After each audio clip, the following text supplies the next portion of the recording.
What's up, guys? I want to talk about the difference in licks and passages and why just having a full trick bag of licks isn't always the best thing for your solos and improv. So let's take something like we're in the key of C sharp minor. Super simple lick, maybe something like this, right? And that's great. Licks are great building blocks, and they can really help you start to learn how to solo and how to play with other people. But something I want to suggest is trying to turn as much of that as you can into passages, right? So what is a passage? A passage is away from one thing to another. It's a way to get from somewhere to another place. You'll hear players like Eric Johnson, Guthrie Govan, Slash, Steve Lukather. All these guys are amazing at making passages instead of just showing you their trick bag of licks. So what you could try to think about is taking a simple lick like this and now thinking about what is the space around that? How can I get into that lick and out of that lick? So if we're in C sharp minor, we play our chord, right?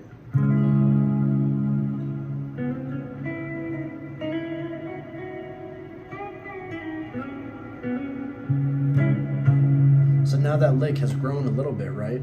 And it had a little bit more phrasing, a little bit more context behind it. So now let's really focus on giving it a beginning instead of just making it bigger. So this is our lick. Remember? So now let's try to give that a beginning.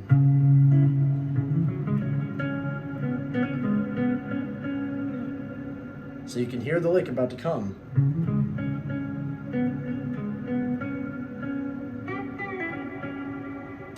There's the lick. So that works, but it needs an exit too, right? To be a good passage. So let's try it again.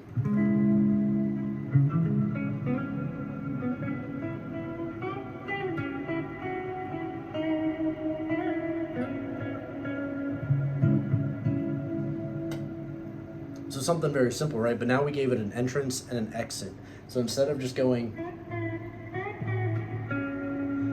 now we have the way into that and the way out.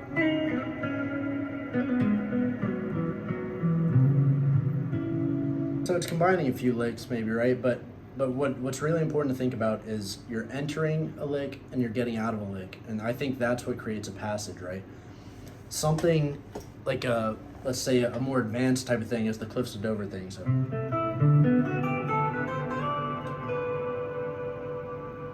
So this is the important note before you get into your all that. But what does he do? He gives you an entrance to that.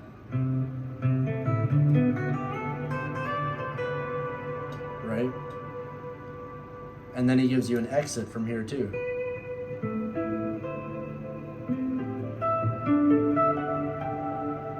And like now you're really home because you land on the G. So that's a bigger example and maybe a little more advanced. But you can think of that with all your licks, right? You hear it a lot with blues stuff. So something like this that we all might have learned starting out. So we have the exit, right? Now sometimes what you'll hear is to build that tension.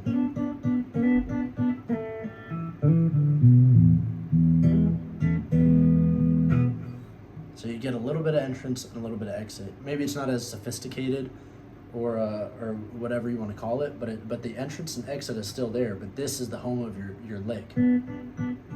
So that trick bag thing you have of going like this over any blues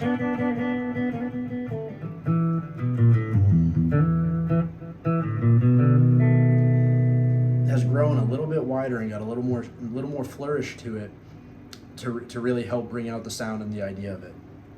So let's take something simple again. So we'll take A minor.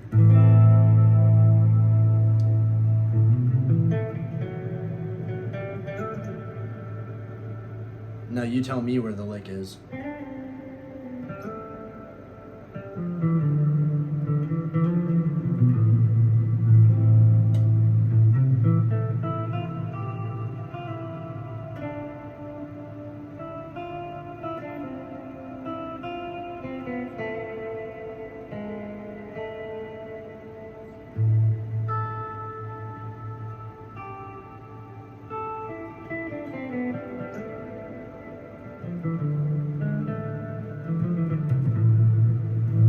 So we sort of floated out of a few things there, harmonic minor, minor pentatonic, and whatever else, just completely improv.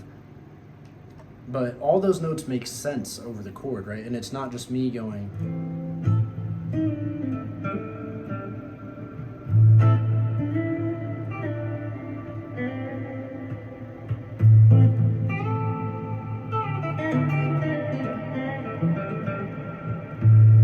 And all those things are great. But if I can connect those into a cohesive thought, it really might sound a lot better for the listener.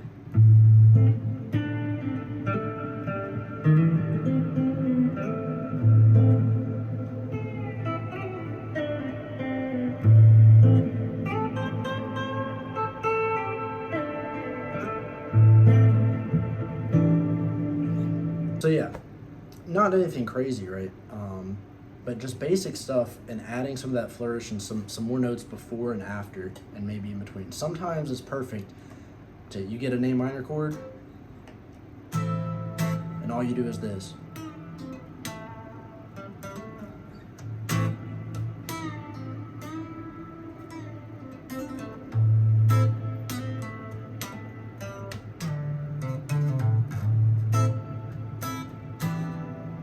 So that's good.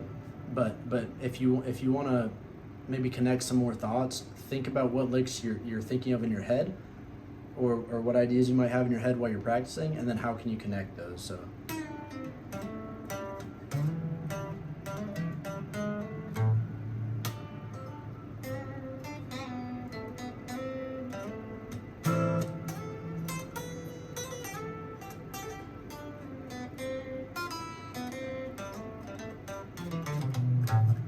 and it may sound complicated, like adding some more notes, but it's really all right there, and I mean, all that's right in your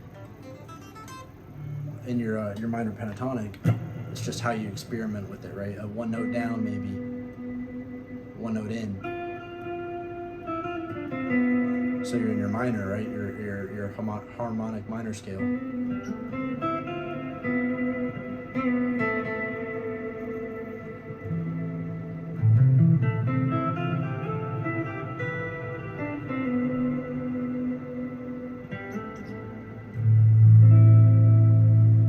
So I hope that makes sense, guys.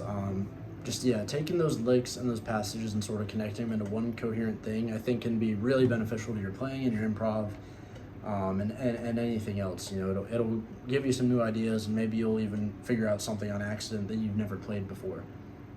So yeah, take that stuff you know, and then fill in the blanks around it. And remember, most of the time, less is more, but sometimes it's nice to add a little flavor in there too. Thanks, guys.